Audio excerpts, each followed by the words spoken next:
Hi guys, எல்லாருக்கும் வணக்கம் guys. இந்த வீடியோவில் நம்ம என்ன பார்க்க போகிறோன்னா, இந்த வெற்றி எங்களுக்கு ரொம்ப ரொம்ப ஸ்பெஷலுங்க. ஆனால் இங்கிலாந்து அணியை நாங்கள் விட மாட்டோம்.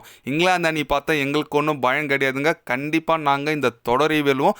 எங்கள் 2வது டெஸ்ட் போட்டி நாங்கள் வெற்றி பெற்றதுக்கு இதுதாங்க காரணம் அப்படின்னு சொல்லிட்டு, வெற்றிக்கு அப்புறம் பார்த்தீங்கன்னா இந்திய அணி கேப்டன் சுஷ்மன் கில் பார்த்தீங்கன்னா அவரோட அதிரடி ஆட்டத்துக்கும் வெற்றி குறித்து சில பல கருத்துக்கள் போஸ்ட் மேட்ச் ப்ரெசன்டேஷனில் பேசியிருக்காரு. அவர் என்ன பேசினார், ஏது பேசினார் சொல்லிட்டு வீடியோவில் டீட்டெயில்டாக பார்க்கலாம். அதுக்கு முன்னே நீங்கள் நம்ம சேனலுக்கு புதுசாக வந்திருந்தீங்கன்னா ஒரு சப்ஸ்கிரைப் மட்டும் பண்ணிட்டோங்க. வீடியோக்குள்ளே போகலாம். ஆமாங்க, கில் அவர் என்ன சொன்னாருன்னு கேட்டிங்கன்னா, இந்த வெற்றி எங்களுக்கு ரொம்ப ரொம்ப தேவையானதுங்க. நாங்கள் இந்த போட்டி தோற்றுருந்தால் கண்டிப்பாக கிட்டத்தட்ட சீரீஸை விட்டே நாங்கள் போயிருப்போம். இந்த வெற்றி எங்களுக்கு ரொம்ப ஸ்பெஷல். அதுவும் எங்கள் போலர்ஸ் நான் கிரெடிட் கொடுத்தே ஆகணும். பும்ரா இல்லாமல் இந்த அளவுக்கு செமையாக பண்ணியிருக்காங்க. ஆகாஷ்தீப் என்னை ரொம்ப ரொம்ப இம்ப்ரெஸ் பண்ணியிருக்காரு. அதே போல் என்னோட பேட்டிங் கண்டிப்பாக நல்லா பண்ணணும் நான் நினச்சி தான் இந்த தொடருக்கே வந்தேன். ஏதோ ஓரளவுக்கு பண்ணியிருக்கேன். இன்னும் என்னோட ஒர்க் முடியலைங்க. இதுக்கு மேலே தான் ஸ்டார்ட் ஆகுது நான் நினைக்கிறேன். இந்த சீரீஸ் நாங்கள் வெற்றி பெறணும். இங்கிலாந்து அணி நல்ல அணி தான். அவங்க நாட்டில் அவங்கள அடித்தா அதோட பெருமை வேறு எதுவும் கிடையாது. அது எங்களுக்கு தெரியும். கண்டிப்பாக இருந்தாலும் நாங்கள் எதுக்கு பயப்பட மாட்டோம். நாங்கள் சின்ன பசங்களாக இருந்தால் கூட நாங்கள் எதுக்கு பயப்பட மாட்டோம். கண்டிப்பாக எங்களோட ஆட்டத்தை நீங்கள் பார்ப்பீங்க. இந்த சீரீஸை கட்டாயம் நாங்கள் வெற்றி பெற்று தீருவோம். நீங்கள் வேணால் பொறுத்து இருந்து பாருங்கள் அப்படின்னு சொல்லிட்டு இங்கிலாந்து அணிக்கே சவால் விட்டு பேசியிருக்காருங்க இந்திய அணி கேப்டன் சுஷ்மன் கில். எஸ், அவர் உண்மையாக பேட்டிங் ரொம்ப ரொம்ப இம்ப்ரூவ்மெண்ட் பண்ணியிருக்காங்க.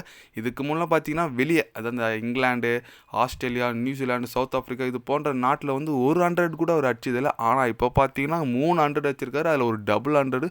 கண்டிப்பாக கேப்டன் வந்தாலே அந்த பொறுப்பு வரும். அந்த பேட்டிங் இம்ப்ரூவ்மெண்ட்லாம் செம்மையாக இருக்குங்க. இங்கிலாந்து அணி சொல்லி அவனுங்க அந்த பேஸ்பால் கிரிக்கெட்னு சொல்லிட்டு அதே தான் ஆடிட்டு இருக்காங்க. அவங்க டெஸ்ட் மேட்ச் ஆடுற மாதிரி எதுலேயும் தெரில. பட் ஆனால் ஆட்டுங்க அது அவங்க ஒரு வகையான ஸ்டைல். ஓகே, இருந்தாலும் நம்ம இந்திய அணி டெஸ்ட் மேட்ச் விளையாடுறாங்க. பேஸ்பால் விளையாடுறதுக்கான பிளேயர் இருக்காங்க. ரிஷப் பண்டெல்லாம் விட்டிங்கன்னா ஒரு அதிரடியாக ஆடுவாருங்க.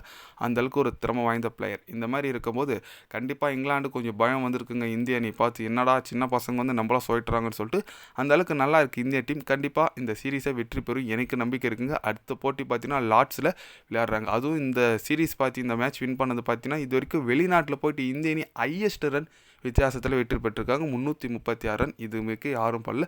அதுவும் முதல் வாட்டி நம்ம கில் வெற்றியில் இது வந்திருக்குது. உண்மையாக கில்லோட பிரைட் ஃபியூச்சர் இதில் தெரியுது.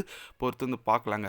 நீங்கள் சொல்லுங்கள், நம்ம இந்திய அணி வெற்றி குறித்து கில்லோட கருத்து சவால் விட்டது குறித்து நீங்கள் என்ன நினைக்கிறீங்கன்னு சொல்லிட்டு மறக்காமல் கமெண்ட்டில் கொஞ்சம் சொல்லுங்கள். இது போன்ற ஸ்போர்ட்ஸ் நியூஸை தெரிஞ்சுக்கணுன்னா சேனலை சப்ஸ்கிரைப் லைக் ஒன்று பண்ணிக்கிங்க. கண்டிப்பாக கிரிக்கெட் பற்றி day by day channel update வரும். மறக்காமல் சப்ஸ்கிரைப் மட்டும் கொஞ்சம் பண்ணி வச்சுக்கோங்க. நன்றி, வணக்கம்.